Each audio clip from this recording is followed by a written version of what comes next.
Assalamualaikum warahmatullahi wabarakatuh. My name is Muhammad Kausar from class 12D, and now I will telling a story about Robin Hood. So this is a story of Robin Hood.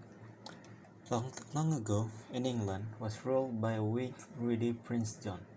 He ordered the sheriff of Nottingham to tax the people so heavily that some were forced into outlaws. Two of the most famous outlaws were Robin Hood and Little John, who would steal the tax money from sheriff and give it back to the poor.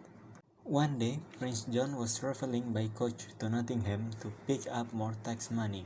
He was so busy counting his gold that he didn't notice he was passing through Sherwood Forest, the home of Robin Hood, nor did he see that Little John and Robin Hood were watching him from the tree.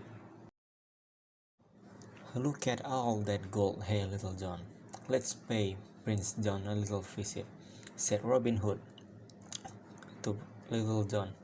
In his coach, Prince John was talking to his counselor, Sir His, about his favorite subject, gold. Life has become so wonderful since King Richard left for the Crusades. He treated the people too nicely, and he missed out all this lovely gold, said Prince John. Robin Hood and Little John were standing by the roadside disguised as a lady fortune teller when the coach passed by. Prince John ordered to stop the coach, while Robin Hood told Prince John fortune. He slipped the royal ring off his finger, and Little John helped himself to the prince's gold. Prince John never ever knew that he had been robbed until Robin Hood and Little John escaped. Meanwhile, the sheriff of Nottingham was busy collecting taxes. He even took the coin that Mrs. Bunny had given her son, Skippy, for his birthday. The sheriff really had no heart. Robin Hood didn't think little Skippy should go without present on his birthday, so he gave his bow, arrow, and his big hat as a gift. The first time Skippy tried the bow, his arrow flew over Prince John's castle wall. On the other side, he saw Maid Marian and Lady Clark. Even though Marian was related to Prince John, she saw Robin's friend. Long ago, they had been childhood sweethearts. And then one day, Robin's friend, Friar Tuck, came to Sherwood Forest with some news. Prince John is having an archery tomorrow. Maid Marian will kiss the winner. Everyone knew that Robin Hood was the best archer in all of England. The next day, two strangers appeared at the tournament, a stork and a duke. "Nobody will recognize us in this disguise. I will win the tournament and kiss, but no one will know the winner is Robin Hood," said Robin Hood in disguise. Soon, the stork and sheriff were the only ones left in the contest. Even though sheriff tried to cheat by having the target move, the stork made an amazing move and won. Prince John watched very closely. Robin Hood came to claim his prize, but Prince John ordered his guard to seize him and give him immediate death. But suddenly, the Little John grabbed Prince John and told him to free Robin Hood. Once Robin was free, a big fight began. Robin and Little John fought off the guard bravely. Sword clashes and the arrow flies.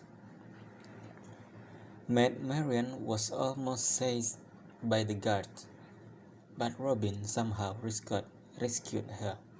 He and his friend escaped into woods. Safely back in Sherwood Forest, all of them celebrated and Little John sang a song making fun of Prince John.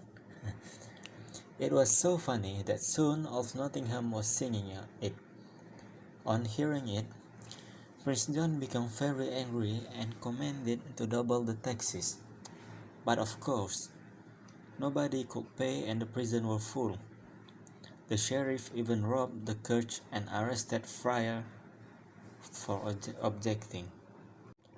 When Prince John heard that Friar Tuck was in jail, he planned a new trap for Robin Hood. "We will hang Friar in the morning, and when the Robin come to rescue, we will have him," said Prince John. But Robin Hood was a foxy fellow, and he was dressed up like a god. He and Little John climbed the high castle wall and carefully stole the jail case from the sheriff who was sleeping. Everyone was surprised to see familiar face and cried with joy. Meanwhile, Robin had climbed into Prince John's bedroom, where all the gold was kept.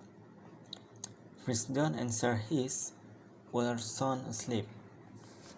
Then, knowing that Prince John and his counselor Sir Heath were asleep, Robin tied the bags of gold to a rope between the bedroom windows and the jail.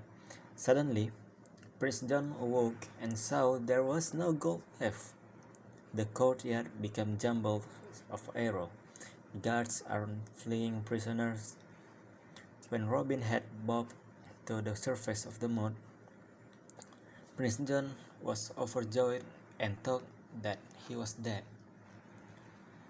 But Robin had escaped diving in the moat. Even Little John thought that Robin has drowned, but suddenly Little John saw Robin and he was overjoyed. Soon after Robin narrow escaped, good King Richard Narrow came back from the Crusades to take his place on the throne of England. Happiness returned to the land.